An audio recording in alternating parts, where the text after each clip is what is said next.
اللہ الرحمن الرحیم۔ السلام علیکم ورحمۃ اللہ وبرکاتہ۔ اللہم صلی علی سیدنا و مولانا محمد وعلی آلہ وصحبہ وبارک وسلم۔ رب اشرح لی صدری ویسر لی امری واحلل عقدۃ من لسانی یفقہوا قولی واجعل لی وزیرا من اہلی آمین یا رب العالمین۔ ناظرین و سامعین، آپ دیکھ رہے ہیں مفتی آن لائن اور میں ہوں مفتی سخاوت منیر نعیمی۔ آج جناب 20واں روزہ ہے اور 20ویں روزے کے حوالے سے اوراد و وظائف لے کر آپ کی خدمت میں حاضر ہیں۔ جناب نماز فجر کے بعد آپ نے 5واں کلمہ پڑھنا ہے اور اس کو 70 مرتبہ پڑھنا ہے۔ حضور نبی کریم صلی اللہ علیہ وآلہ وسلم کا فرمان ذی وقار، جس کا مفہوم ہے کہ جو بندہ بھی بلکہ خود آپ نے اپنا عمل امت پر پیش فرمایا کہ دیکھو میں اللہ کا حبیب ہونے کے باوجود 70 مرتبہ اور ایک روایت میں 100 مرتبہ آتا ہے کہ اللہ کی بارگاہ میں توبہ استغفار کرتا ہوں۔ انبیاء معصوم عن الخطا ہیں، لیکن تعلیم امت کے لیے آپ نے 70 کا عدد ذکر فرمایا جو کہ کثرت پر دلالت کرتا ہے۔ تو 5واں کلمہ آپ نے 70 مرتبہ پڑھنا ہے والآخر درود شریف کے ساتھ۔ نماز ظہر کی ادائیگی کریں اور 7 سلام جو قرآن کے اندر مذکور ہیں ان کو آپ نے 17 مرتبہ پڑھنا ہے۔ سلام قولا من رب الرحیم، سلام علی نوح فی العالمین، سلام علی ابراہیم، سلام علی موسیٰ و ہارون، سلام علی الیاسین، سلام علیکم طبتم فادخلوها خالدین، سلام ہی حتی مطلع الفجر۔ یہ مذکورہ 7 سلام آیات قرآنی ہیں جو کہ درازی عمر، حفاظت جان و مال کے لیے بہت مجرب ہیں۔ مجرب کا مطلب ان پر تجربہ ہے، اور تجربات سے یہ بات سامنے آئی کہ ان کی وجہ سے، ان کی برکت سے اللہ تعالیٰ ان تمام چیزوں کے حوالے سے بندے کو فضیلت عطا فرماتا ہے۔ نماز عصر کے بعد آیت الکرسی آپ نے پڑھنی ہے 11 مرتبہ والآخر درود شریف کے ساتھ۔ نماز مغرب کے بعد درود ابراہیمی 25 مرتبہ پڑھنا ہے، اور اسی طرح نماز عشاء کے بعد صلاۃ الحاجات آپ نے پڑھنی ہے 4 رکعت نفل، اور اس کے بعد استغفار کی 2 تسبیحات آپ نے پڑھنی ہے، یعنی 202 مرتبہ آپ نے استغفار پڑھنی ہے۔ استغفر اللہ الذی لا الہ الا هو الحی القیوم واتوب الیہ۔ صلاۃ الحاجات کا طریقہ سماعت کریں جناب کہ آپ نے 4 رکعت جو ہیں یہ نوافل ادا کرنے ہیں۔ یاد رکھیں کہ جو نفلی عبادت ہے نا، اس کے اندر بندے کو اختیار ہوتا ہے، 2 کر کے بھی پڑھ سکتا ہے اور 4 کو اکٹھا بھی پڑھ سکتا ہے۔ 2 پڑھنا زیادہ بہتر ہوتا ہے، لیکن چونکہ یہاں وظیفہ ہے اور وظیفے کے اندر جیسے مذکور ہو اسی طرح پڑھا جاتا ہے۔ 4 رکعت آپ نے نفل ادا کرنے ہیں کہ قضائے حاجت کی نیت سے کہ مولا کریم میری جو تمام حاجات ہیں دینی، دنیاوی اور اخروی، کبھی بھی صرف اور صرف دنیا کے بارے میں سوال نہیں کرنا چاہیے، بلکہ دنیا و آخرت دونوں کو ملحوظ خاطر رکھنا چاہیے۔ اسی لیے ایک دعا بھی آپ کو بتا دیتا ہوں، اس کو مانگا کریں۔ اللہم انی اسألک العفو والعافیہ فی الدین والدنیا والآخرہ۔ اس کے حوالے سے ہم اللہ تعالیٰ کی بارگاہ میں دینی، دنیاوی اور اخروی معافیوں کے بارے میں سوال کر رہے ہیں، اللہ تعالیٰ سے رزق کا ایک تقاضا کر رہے ہیں، مانگ رہے ہیں، اور ظاہر ہے اس ذات سے نہیں مانگنا تو کس سے مانگنا ہے۔ بہرحال 4 رکعت نفل آپ نے قضائے حاجت کی نیت سے یہ آپ نے نیت کر لینی ہے۔ اس کے بعد آپ نے دعائے حاجت جو ہے اس کو پڑھنا ہے۔ پہلی رکعت میں یعنی جو نماز ادا کرنے کے بعد آپ نے پھر اپنی جو بھی حاجات ہیں، جملہ حاجات، ان کو اللہ تعالیٰ کی بارگاہ میں ہاتھ اٹھا کے تو پیش کر دیں۔ پہلی رکعت میں سورہ فاتحہ پڑھنی ہے آپ نے، اور سورہ اخلاص پڑھ کے 100 مرتبہ آیت کریمہ آپ نے پڑھنی ہے۔ یعنی پہلی رکعت آپ نے سورہ فاتحہ پڑھی، سورہ فاتحہ پڑھ کے سورہ اخلاص پڑھی، اور اس کے بعد 100 مرتبہ آپ نے آیت کریمہ لا الہ الا انت سبحانک انی کنت من الظالمین اس کو پڑھنا ہے۔ دوسری رکعت میں آپ نے سورہ فاتحہ اور سورہ اخلاص پڑھنی ہے، اور اس کے بعد 100 مرتبہ آپ نے اس آیت مبارکہ کا ورد کرنا ہے، ربی انی مسنی الضر وانت ارحم الراحمین۔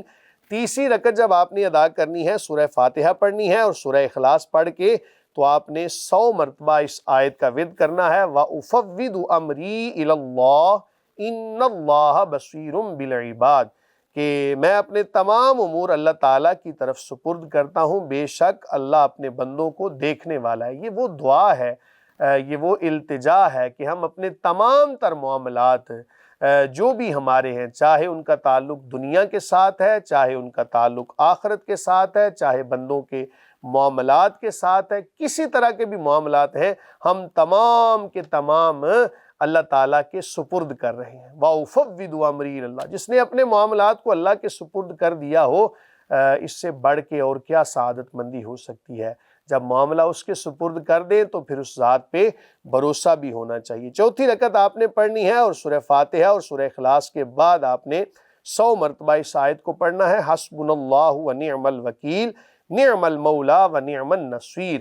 آپ کی نماز جو صلاۃ حاجت تھی وہ کمپلیٹ ہوئی، نماز ختم کریں اور جو بھی حاجت ہو وہ اللہ رب العالمین کی بارگاہ سے مانگیں، التجا کریں، انشاءاللہ العزیز ضرور پوری ہوگی۔ اور یاد رکھیں کہ جب اللہ تعالیٰ کی بارگاہ میں مانگا جاتا ہے نا تو پھر یکسوئی کے ساتھ، توجہ کے ساتھ مانگا جاتا ہے۔ یہ نہیں کہ ادھر سے ہم ہاتھ اٹھائے ہوں، بعض لوگوں کی عادت ہوتی ہے کہ ہاتھ اٹھائے ہوئے ہیں یہ دعا کر رہے ہیں، اپنے ہاتھوں کو مل رہے ہیں، بعض لوگوں نے ہاتھ ایسے کیے ہوتے ہیں، بعض لوگوں نے ایسے کیے ہوتے ہیں، توجہ کسی اور جانب۔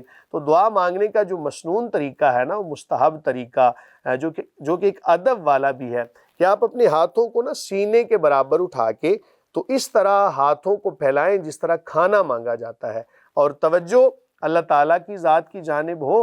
اور اگر کوئی زیادہ پریشانی ہے تو اپنے ہاتھوں کو آپ سر کے برابر بھی بلند کر سکتے ہیں۔ نبی کریم صلی اللہ علیہ وآلہ وسلم آپ جب کوئی ایسا معاملہ ہوتا جس حوالے سے کوئی زیادہ پریشانی ظاہری ہوتی تو تعلیم امت کے لیے اپنے ہاتھوں کو اس قدر بلند فرماتے کہ صحابہ کہتے ہیں ہم حضور نبی کریم صلی اللہ علیہ وآلہ وسلم کی مبارک بغلوں کی سفیدی کو دیکھ رہے ہوتے ہیں۔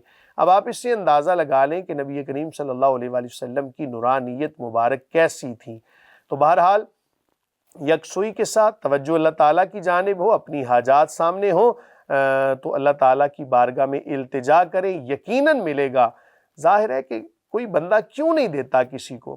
دیکھیں نا، ہم جس سے مانگ رہے ہیں یا تو اس کے پاس ہے ہی کچھ نہیں، تو اللہ تعالیٰ کی ذات تو اس سے مبرہ ہے۔ اللہ تعالیٰ کی ذات تو تمام کائنات کی خزانے وہ اللہ تعالیٰ کی ملکیت میں ہے، کل کائنات کا مالک وہ ہے، تو اس کی بارگاہ میں خزانے اور تمام چیزیں، ان کی کمی تو ہے ہی نہیں۔ تو اس لیے دنیا داری کے حوالے سے اگر ہم کسی سے مانگیں تو کس وجہ سے نہیں ملتا؟ یا تو اس کے پاس ہے ہی کچھ نہیں، دوسری وجہ یہ ہو سکتی ہے کہ وہ دینے والا بخیل ہو، کنجوس ہو۔ تو اللہ تعالیٰ کے حوالے سے کوئی ایسی بات سوچی جا سکتی ہے؟ کبھی بھی نہیں۔ اللہ تعالیٰ کی ذات تو جواد ہے، وہ خود کھانے سے پاک ہے، مخلوق کو کھلاتا ہے۔ تو اس وجہ سے اللہ تعالیٰ کے لیے یہ بھی چیز نہیں سوچی جا سکتی۔ اللہ تعالیٰ تو جواد ہے، وہ عطا فرمانے والا ہے۔ پھر ایک وجہ یہ ہو سکتی ہے نہ دینے کی کہ کسی اور کو دینا ہو تو اللہ تعالیٰ کم ہو جائے گا خزانہ۔ اللہ تعالیٰ کے لیے ان تمام چیزوں کے حوالے سے آپ جانتے ہیں کہ خالق کائنات مالک ہے، رازق ہے، جواد ہے، اس کے تمام صفاتی نام ان چیزوں پر دلالت کر رہے ہیں کہ کل کائنات کے جوڑے بنانے والا خود اکیلا ہے، تمام کو کھلانے والا خود کھانے سے پاک ہے، تمام کو سلانے والا خود سونے سے پاک ہے۔ اللہ حاضل قیاس، اللہ تعالیٰ کی شان کیا ہے، یہ یا تو کریم آقا علیہ الصلوۃ والسلام صحیح معنوں میں کہتے ہیں نا، خدا کی عظمتیں کیا ہیں محمد مصطفیٰ جانے، مقام مصطفیٰ کیا ہے محمد کا خدا جانے۔ تو یہ بہرحال ہم تو اپنی سمجھ کے مطابق ہی بیان کر سکتے ہیں۔ تو اللہ تعالیٰ سے مانگیں جناب، ضرور مانگنا چاہیے، اس ذات سے نہیں مانگنا تو کس سے مانگنا ہے؟ اپنے نبی اللہ تعالیٰ کے حبیب صلی اللہ علیہ وآلہ وسلم کے وسیلے سے سوال کریں۔ ایک روایت میں آتا ہے کہ ایک بندے نے آ کے سوال کیا، یا رسول اللہ صلی اللہ علیہ، میں اللہ تعالیٰ سے مانگوں تو کیسے مانگوں؟ تو نبی کریم صلی اللہ علیہ وآلہ وسلم نے سکھایا، فرمایا کہ سب سے پہلے اللہ تعالیٰ کی حمد و ثنا کرو، الحمدللہ رب العالمین۔ اس کے بعد فرمایا کہ مجھ پر درود و سلام پڑھو، تیسرے نمبر پر اپنی حاجت کو بیان کرو، آخر میں پھر درود و سلام پڑھو، یقیناً ملے گا۔ پھر بھروسہ بھی ہونا چاہیے نا، ہمارے ہاں مانگا تو جا رہا ہوتا ہے لیکن بھروسہ نہیں ہوتا۔ بارش مانگنے کے لیے چند لوگ باہر نکلے تو ایک بچہ بھی ساتھ نکلا اور اس نے ہاتھ میں چھتری پکڑ لی۔